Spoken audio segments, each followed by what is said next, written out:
Ulisses, you have the floor. Good afternoon, ladies and gentlemen. My name is Ulisses Sperandio, and I'm the president of BRATECC. BRATECC's objective is the promotion and advancement of commercial trade and investment between Brazil and Texas as the entry door to the United States market. This is done by way of seminars, conferences, meetings, missions, publications, educational and social activities, and throughout 2020 and 2021 by webinars as the main channel of communication during the pandemic. Similarly, we also support the US companies based in Texas interested in doing business in Brazil. We rely on our extensive network of member companies that can provide the necessary support to start your business in the US, such as law firms, accounting houses, immigration support, and we also provide physical space, that is offices and warehouses for your company to start in Texas. Additionally, BRATECC can provide access to an extensive network of organizations and companies based in Texas and in Brazil, such as the Brazilian Consulate in Houston, the Office of the Texas Governor, the AmCham, American Chamber of Commerce, the Great Houston Partnership in the Port of Houston, the major oil and gas companies such as Exxon, Chevron, BP, Total Energies, Schlumberger, West, and many others. We also count on major law firms based in Houston in Brazil as part of our members. We are celebrating BRATECC's 20th anniversary. That means 20 years of promoting and supporting both business communities of Brazil and Texas, and by extension, the US. Expanding and maintaining our bilateral business. We also provide great many opportunities for networking among our members. We are continuously expanding BRATECC support beyond the E&P portion of the oil and gas sector, reaching as far as the space exploration, our next frontier. We also are proud to announce our partnership with Brazil Mata Viva, allowing us to offset the environmental impacts of our annual operations, including our events, by protecting native forests. This offset is much more than only offsetting our carbon emissions and footprint. BRATECC leads the way by setting the example and ensuring that these events provide a positive impact to the environment. This means that all those who attend our events are contributing to the protection of native forests, producing ecosystemic services that are beneficial to the planet, such as fauna and flora diversity, hydrologic flow, properties of the soil, and sustaining the communities near the forest, among many others. Today's objective is to show how to monetize the use of forest credits while addressing the areas of ESG, which is now in the forefront of major business communities and companies. Today, we'll discuss the direction of the market is taking in terms of ESG and sustainability, while discussing new digital tools and technologies to manage and monetize the company's ESG efforts, with an example of a forest protection program that generates environmental assets and provides internationally recognized certificates and experience to implement a net positive attitude in your corporation. Today, we'll have three great speakers who will no doubt impact you. First one, Marcelo Pasquini, who is the head of sustainability at Banco Bradesco. Second, Alvaro Antunes, CEO of Intcom. And third, but not least, Silas Kirst, mentoring partner BMV. So we will start with Marcelo Pasquini. Marcelo is the head of sustainability at Bradesco and director of sustainability at FEBRABAN, which is the Brazilian Federation of Banks. Marcelo holds a bachelor's degree in industrial engineering and an MBA in finance from the Wharton School in Pennsylvania, USA. He has more than 25 years of experience in financial markets. Marcelo has worked as a trader, portfolio manager, investor relations, capital management, and business CFO, among other activities. Marcelo was also a professor in investor relations and wealth management at Insper in São Paulo. Marcelo, could you please go ahead? Thank you very much for the introduction, Ulisses. Today, I'm going to share with you a little bit of our experience towards climate change.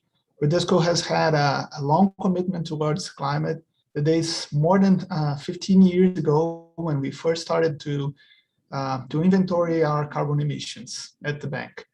I'm going to share with you some of our practices and tell you a little bit about how we measure our emissions, what we're doing in terms of climate change, and then open for questions and discussions for the group here. Well, first, when we consider the emissions of a bank, and this will be very important because we're going to talk about carbon credits and forest credits, right? We're talking about three types of scopes that a bank and a company has to consider in order to understand what they are emitting and how they are going to deal with their emissions, right? The first one is the scope 1 emissions that come basically from their own operations, and for a bank, they come basically from air conditioning escapes and also from power generators and the own fleet that the banks have, right? Of cars or other types of fleet. The scope 2 emissions are the emissions that come from the use of energy that comes from public utilities and other energy generators. And the scope 3 emissions are the ones that come from both the financing part of the portfolio of a bank and also from their own operations, but indirectly from their operations. In the case of Bradesco, for instance, our scope is large when you consider the transportation of our employees from their homes to the company and back, and all the cash that has to be transported from the headquarters to other branches and from other different branches and the companies that manage these transportations all throughout Brazil. We have 9,000 points of sale approximately, so it is a large operation and the emissions are consequently large. But we are a service operation, right? So the emissions that we have are not as large as one industrial company would have, for instance. So when you get the scopes 1, 2, and 3 emissions of our own operations, we have already committed to offset all the emissions with carbon credits. And we have been doing so for more than 10 years for scopes 1 and 2, and for 2 or 3 years already for the scope 3. This totals around 100,000 tons of equivalent carbon CO2, right, per year. And we have also committed to use 100% of renewable energy to supply the bank in Brazil. But we understand that compensation is not enough. So we do have an eco-efficiency master plan that is responsible to not only measure, but also reduce the usage of paper, fuel, energy, and all different types of materials that the bank uses on a day-to-day operations. And for the indirect scope 3 emissions, there are those those operations that arise from the operations of our clients. We have started doing exercises in order to measure these emissions since 2019. We started with 3 specific portfolios. The portfolios that we started with were the vehicles, real estate, and agribusiness portfolios. But we further increased the analysis in 2020 when we joined the PCAF partnership. It is a partnership for carbon accounting financials, and expanded the exercise to cover all our company's portfolio. So now we do have a better grasp of our emissions regarding the financing portfolio, and we're deepening the understanding and identifying the most critical sectors so that we can work with them in order to reduce their emissions, understand at what time and what form we're going to work with them, and have an objective of reducing the emissions of our portfolio until we reach a net zero level of emissions for the whole portfolio. Right? This net zero commitment is one commitment that we signed this year, as of June this year. And we are starting to work with our companies and with the UN Federation and other banks around the world in order to understand and better address the plans that we have in order to reduce those emissions, right? We are sure that this will require a differentiated level of engagement with clients, but we also understand that this will provide our clients with a lot of opportunities that will come from not only better preparing them for the future, but also identifying new technologies and new markets that might be available for them in this transition. For the banks, for sure, there will be lots of room for financing these initiatives, right? And a very important role of understanding the risks and managing risks, not only within the bank, but also within our clients, will be fundamental for this transition to occur successfully. We have also made lots of changes in the climate governance that we have in the bank. We now have one sustainability committee that reports to the board of directors that meet regularly every other month, and in which we discuss the main actions that we will do towards clients and towards this commitments that we have. And we also included one chapter of climate change in our sustainability strategy, one which we follow up on initiatives that we have, and also on some key metrics that we follow up closely to make sure that this is successfully implemented within the bank.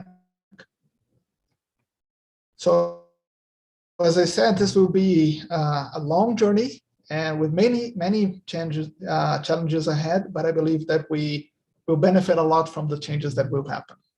Thank you. Thank you, Marcelo. That was a very interesting presentation. And now we're gonna turn into Alvaro.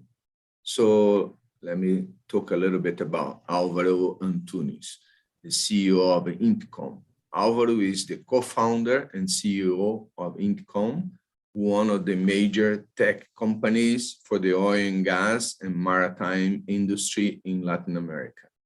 Alvaro was responsible for Intcom worldwide sales and operations, including end-to-end management of global partnership with SAP, besides projects for companies such as Shell, Suez, Petrobras, and Sonangol. Enthusiastic of entrepreneurship, Mr. Antunes is a member of the Innovation Committee of the Brazilian Institute of Petroleum, Cubo, the largest innovation hub in Brazil. And he has been nominated as Endeavor Promises Entrepreneur. Alvaro, could you please go ahead? Thank you, Liz, for the invitation. It's a pleasure being here among big pictures and to discuss so relevant topic, both from the industry and the society at all. My name is Alvaro Antunes. I'm the CEO of Intcom, and I'm here today to talk a little bit about how the digital transformation can leverage the ESG initiatives and how to monetize it as well. Looking at the size of these markets, it's scaling in an unprecedented way. I would say that the rest of the world is finally waking up for the ESG and carbon emission matters. The plot here on the left shows only the increase of the total ESG assets under management since 2014 in Europe, United States, Canada, Japan, and Australia, according to the Bloomberg. And the total carbon credit market is growing up to 5x yearly. $53 trillion is the total assets under management market projected by 2025. I mean, it's a tremendous potential and the opportunities, as you see. And there are a massive amount of credits being traded here. But the problem with most of these credits is they are not measurable, monitored, and tracked. But how the digital transformation can support the ESG demands? I would emphasize two main challenges around it. The first one is about security. Here is where blockchain comes in. We are talking about a lot of information from several sources that should be classified, centralized in a secure way. But why blockchain? Because blockchain addresses questions from companies such as how to validate and trust credit sources. How about a transparent environment, security, immutable, highly auditable? However, blockchain is not enough if you are not dealing with trustworthy providers. That's why it's so important to deal with certified providers. New technologies can support your ESG strategy, either from your own way or the corporate way. From the end user perspective, there are new apps emerging, focus on the individual, focus on the person, on communities. Some of these apps are paying back the individual according to his behavior or routine.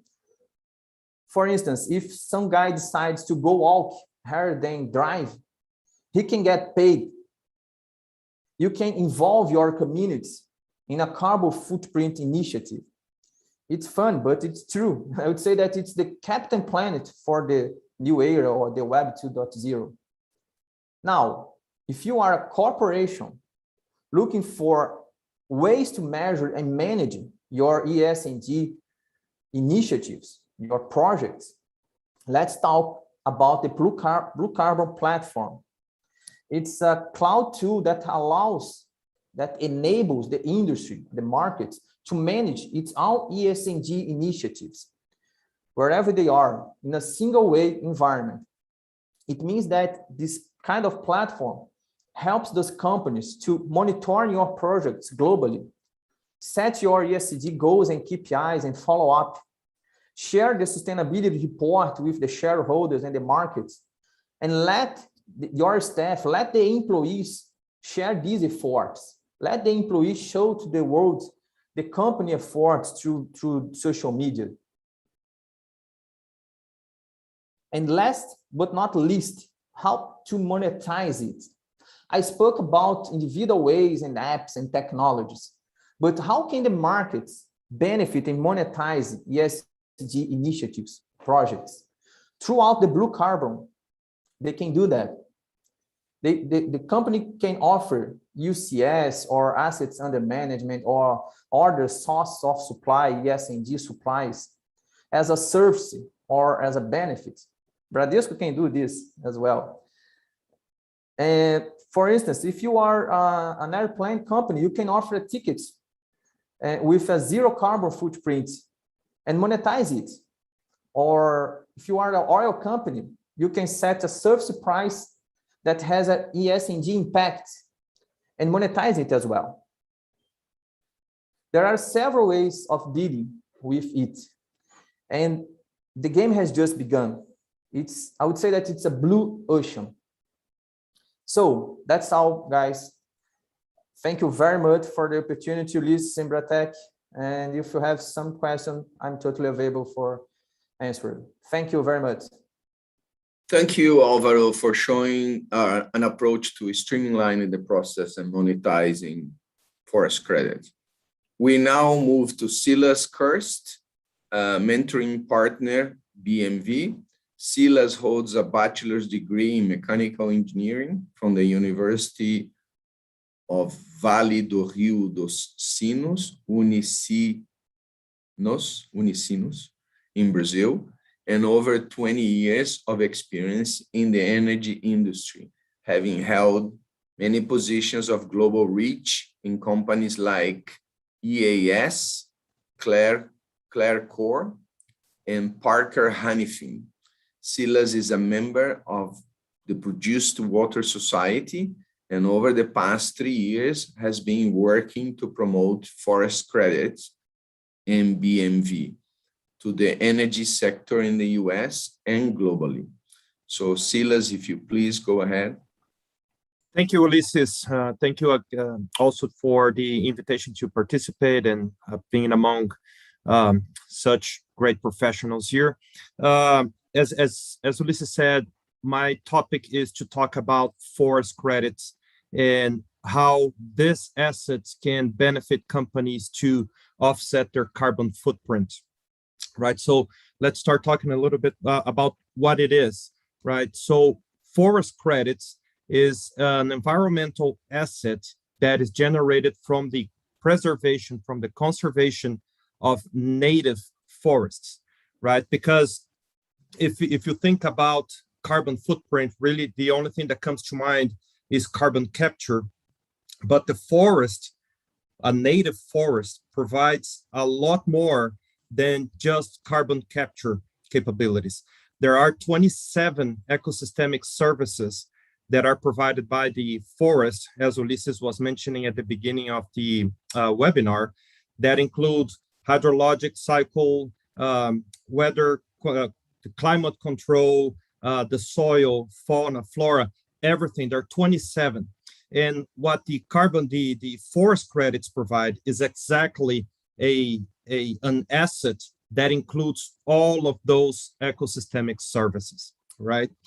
A very smart man once said that you can, when you're doing a reforestation, you're not really creating a forest back to what it was. You're just planting a bunch of trees, right, Ulisses? And what we are doing is we are going back and preserving the forest so that it never gets cut down in the first place. So preserving all of that biodiversity and everything that the forest actually provides to the mankind, okay? And by the means of that asset, we provide the landowners, the people that actually own the land where the forest is, a means to maintain that forest and see revenue from the forest standing up and alive, okay? Now, this project and these assets, they are aligned with the Sustainable Development Objectives of the United Nations, to a point that the entire project, the BMV project, is registered with the UN. If you go into the UN's website, you can find BMV project registered there, and a lot of information about the project itself. That also offers a lot of assurance that this is a serious project, right?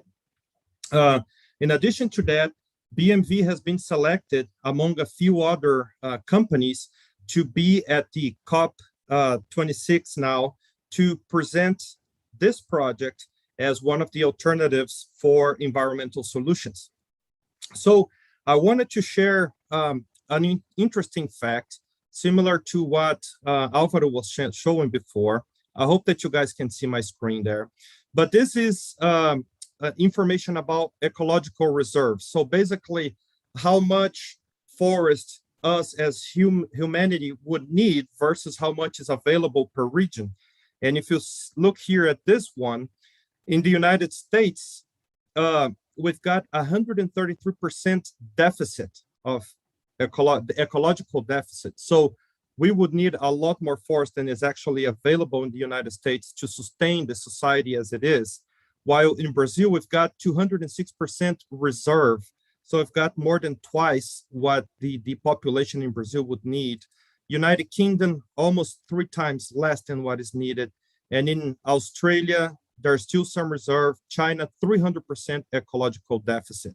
So the purpose of BMV is to protect the forests that are still alive, so that the deficit shown in this images here, it doesn't grow, right? So places where Australia and Brazil in this data here that still have ecological reserve, what we want to do is to make sure that those reserves don't get spent, right?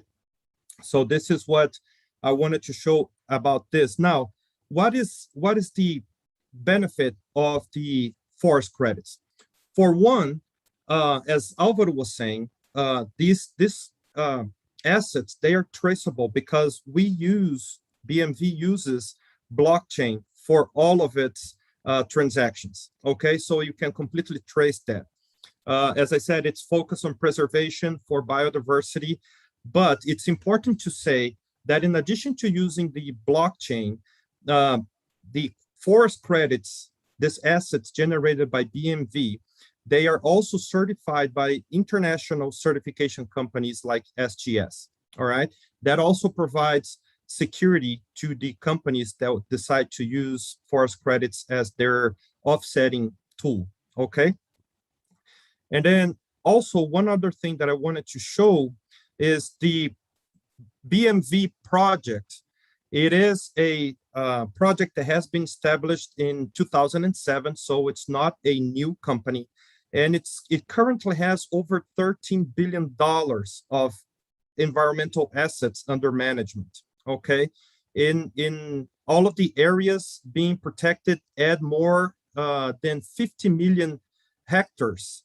And it's in several different locations, the majority of it in Brazil, but it does have areas being protected outside of Brazil as well. There's over 300 properties. There's more than 2.7 million people in the areas being protected. And there's a potential of creation over 100,000 jobs in those areas, because another interesting thing about the BMV project is that it actually meets all 3 criteria of ESG. So environmental, because we're protecting the forest, but also social, because we develop projects in the areas being protected that are sustained by the resources generated by the assets. And finally, the governance, because of all the certificates and the blockchains and the traceability and everything else that the BMV project provides to the customers. So it is a complete ESG project, already all completed from A to Z for the companies to use. Finally, also aligned to what we were talking about here on how to monetize all of that, some of the BMV customers, they also end up adding this ESG, the asset, to their core business, offering that to their customer as an adder to the services or products being offered. For instance, logistics companies that ship products from place A to place B, they offer their customers the same freight with an addition of 0.5% or 1%, enough to offset that freight from point A to point B, and then the customer doesn't have that footprint to consider for their inventories 1, 2, and 3, as Marcelo was mentioning before. So that already reduces the customers, their end customer footprint from the source. So this is just one of the examples of how the companies can benefit, in addition to using those assets to offset their own carbon footprint from their own operations. So scope 1 and 2, from what Marcelo was saying. So again, thank you very much. And I'll be open to respond to any questions following. Thank you. Thank you, Silas, for a very comprehensive presentation. We will now move on to the Q&A session, and Cecilia Umetsu will moderate the session. Cecilia, could you please take over? Hello, everyone. Good afternoon. This is Cecilia. I'll be connecting the questions.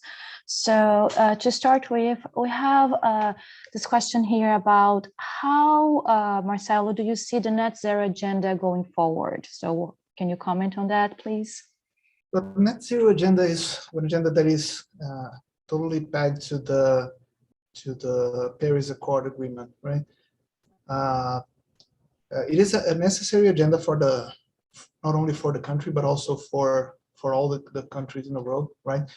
And it will, as I was saying, the first part of the presentation, demand a lot of investment from banks. In our opinion, it is an agenda that will open lots of opportunities for companies as well as for other players. And it might be a defining moment for companies and for countries around the world, because it will be an opportunity for them to study new technologies, to be into new kinds of businesses, and to build an infrastructure that is not present as of right now. So it will be an opportunity for those countries who are behind to go ahead and maybe do the leap that is lagging, and seize this moment in order to be much more prepared for the new wave of transactions and changes that will happen around the world. And in this, banks will have a key role for financing the transition, but companies themselves will also be able to transform the way they make their products, the way they operate, and completely revolutionize the way they make business. So in my opinion, it is going to be not a threat for all the incumbent companies and the countries that are around, but an opportunity for a much more inclusive world. So continuing on that same topic, do you believe that, like, considering that you have this agenda going forward, what are your expectations regarding the carbon credits market? Well, regarding the carbon credits market, it is one discussion that will be held during the COP26 conference, right? That will happen next week and the other week as well, right? It is one conference that we will be present and looking closely, because we are not only interested in what is going to be discussed, but also want to be part of what will happen afterwards, right? And today in Brazil, well, actually around the world, the voluntary carbon credit market is a very small market. It represents less than 1% of the total market. And as we do have a regulated carbon credit market, it will open a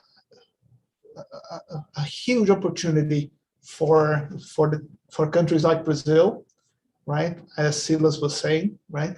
because the credits will not only be desired by some companies that want to do good and want to have their emissions compensated, right, offset, but also for those companies that will be regulated and will have to offset their emissions, it will open a completely different strategy for them to transact with, for instance, forest credits and other types of credits.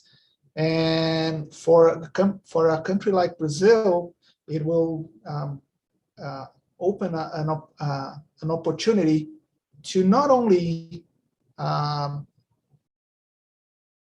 offset the emissions of other countries, but mainly to reduce deforestation and carbon emissions, right?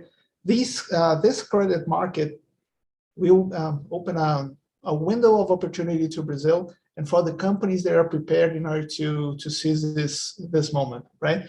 And for forest credits in particular, I believe it will be a huge opportunity, much bigger and much better than the ones that are presented right now. Thank you, Marcelo. Does anyone else want to make comments a little bit on this agenda and of a net zero and carbon credits market besides Marcelo? I would just like to add that, as Marcelo was saying, this is still a voluntary market, which means we're still taking those first steps towards this becoming an actual really big market.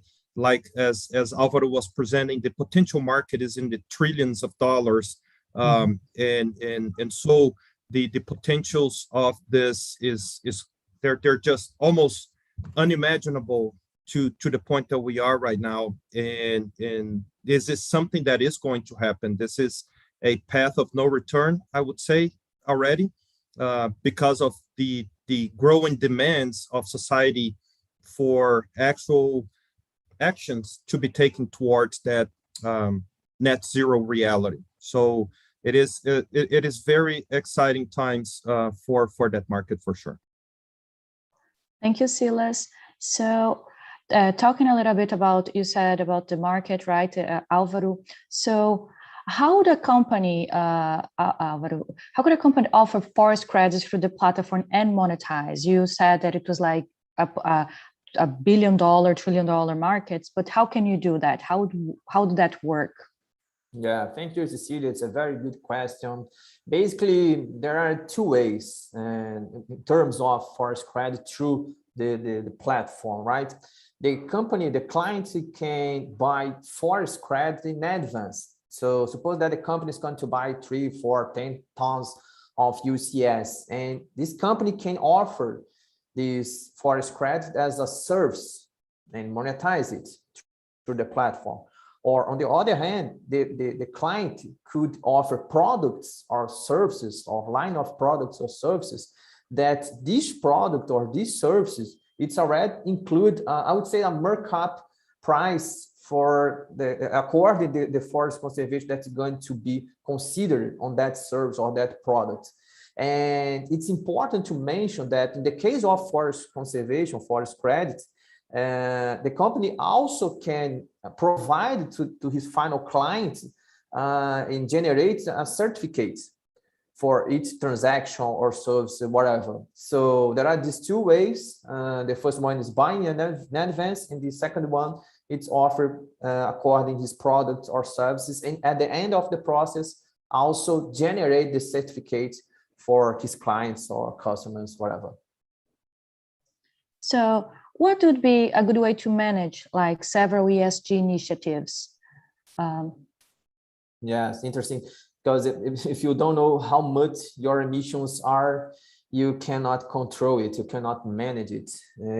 That's the idea of the technology that address the demands and the suppliers. So it's easy, Cecilia. Through this platform, you can configure many projects, initiatives, whatever, and set your own goals, your own KPIs, and define your teams according to his roles or profiles. and each one of your teams worldwide will be in charge of that initiative or that goal, and we will also be connected. It's important to mention that we are not talking only about the forest credit.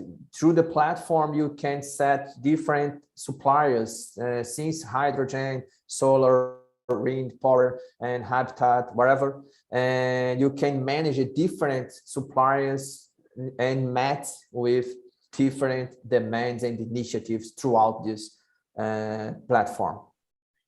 Thank you, Alvaro. Does Marcelo, Silas, Ulisses, would you like to comment a little bit about that, about this, ESG initiatives, and how would be an interesting way to manage it through the platform?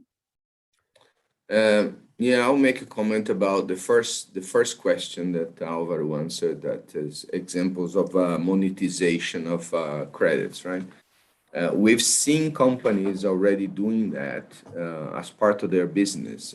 United Airlines is an example that you can buy a ticket and you can offset all the carbon emissions from that ticket by paying a little extra for the ticket, so to compensate for the carbon emissions. So it's the way I see it, and the way it looks like, not just I see it, but I see companies already doing that, is there will be pass on to the customer the benefits of having zero carbon emissions or net positive carbon emissions in the case of forest credits. So the consumer, the ultimate consumer, and the population as a whole will be able to participate in these initiatives in many opportunities once the company offers that benefit or that opportunity. I can see, for instance, in the oil and gas, gasoline sector, if you could go to a pump and some company selling gasoline, could be Chevron, Exxon, BP, and you could buy carbon emissions free gasoline that has been compensated by buying forest credits. And Alvaro is proposing a platform where he can set it up so you can actually put it in your process, a way to monetize your forest credits. I think even though it's not yet, like Marcelo said, required by regulators, I can see it coming. It will be. It's a matter of time, right? I don't know if it's going to be next year or in 5 years, but to be honest, we're kind of running out of time. So we better start moving towards that direction even before we are forced to do it. That's the way I see it. And that goes in line with ESG responsibilities, right? So the first one on the ESG is environmental, right? So, I mean, if we are really serious about the environmental and having a honest ESG policy in our companies, we should be looking at preserving what's still intact, which would be the forest, right? Okay, so that's my take on it. If I may just add one or two more comments to that. One interesting thing, and Marcelo can correct me if I'm wrong, but companies, they can decide a step-by-step process to get to their net zero or net positive attitude. So it doesn't have to be like, okay, I implemented my ESG, so now I have to be net zero tomorrow. All the companies, they are setting their net zero to a few years down the road, and that's an excellent place where I see blue carbon being an awesome tool for companies to, as Alvaro was saying, you can actually set your goals there, and you can, from that same platform, you can generate reports for your shareholders, stakeholders, to see that you're achieving the goals you're setting on a year-by-year basis. So I think that all of these things, they really get together to really be a complete package to companies that want to have that attitude. That's absolutely correct, Silas. Companies will have a time frame in which they will implement, even if they commit to the net zero to 2050 pledge, they will reduce their emissions up to the 2050 deadline, right? And they will have their own pace of diminishing the impact. And if most of the companies will not be able to reduce everything to zero, so they will have to offset their emissions, right? And this will be absolutely normal. And one of the main ways they will be able to offset their emissions is by acquiring carbon credits, and if possible, from the best sources that are available, which are the forest credits, right? So. Thank you. So where can this, Silas, where can this forest credits be generated? Like, does it have to be native forest? It's an option for that? Tell us a little bit how they are created, right? Right. So thank you. That's a good question. And as I said, a reforestation is never going to be the same thing as the native forest. However, it is a forest nonetheless, right? And the forest credits, they are going to consider all the services that any forest is providing. So being on a native forest, there's going to be a lot more benefits to the humanity than on a reforestation project. But that project can generate forest credits as well. And again, as in a native forest, we consider everything the forest provides. On a reforestation, it is also. So it's not just going to be the carbon capture. It's going to be whatever protection it's doing for the soil, the animals that are going to be on that region, everything that any forest can provide.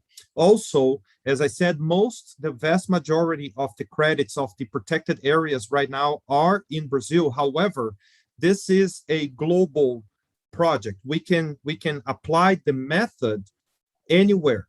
That's why BMV decided to work with an international certification company like SGS from the beginning, because those credits, this method can be used literally anywhere. We've been talking about the potentially generating credits here in the Texas and Louisiana area. So, and as I said, there are already some areas in Europe that are being protected. So it's anywhere globally, and it's to any kind of forest as well.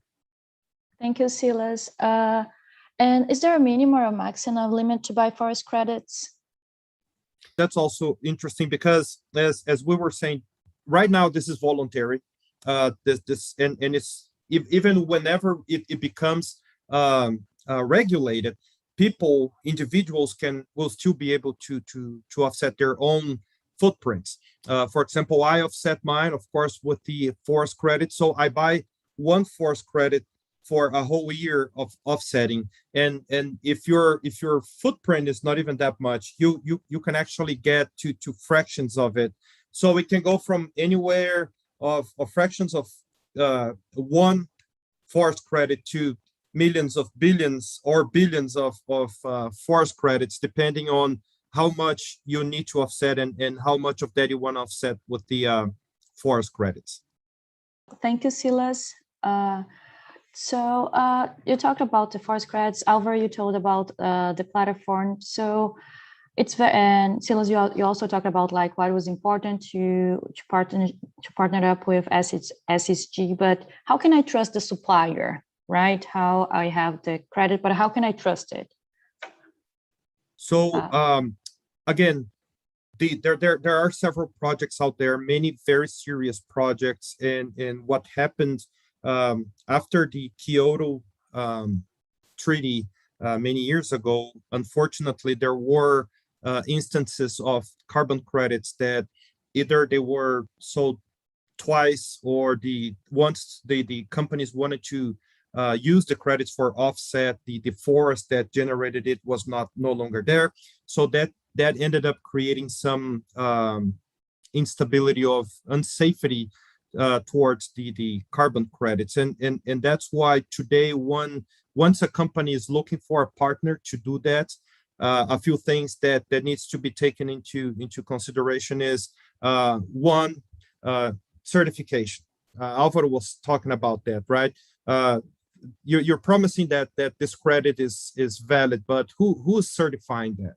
And for example, companies like SGS, Ernst Young, and ABS, these are companies that can provide that kind of security. Also, making sure that all the transactions are traceable via, for example, blockchain. That's another way to make sure that the credits you're buying, they are serious. They're not being, those funds are not going to be used for anything, for corruption or for anything that you don't want to have your name linked to.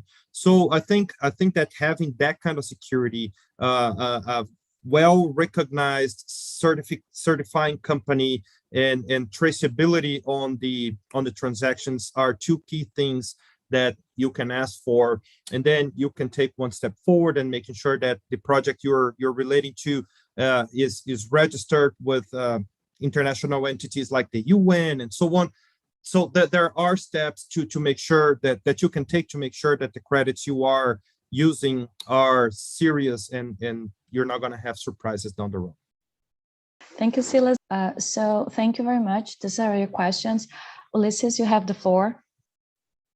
So I just want to remind, if you as an attendee have either additional or unanswered questions, could you please send it then to Cecilia, that they will be answered later by email.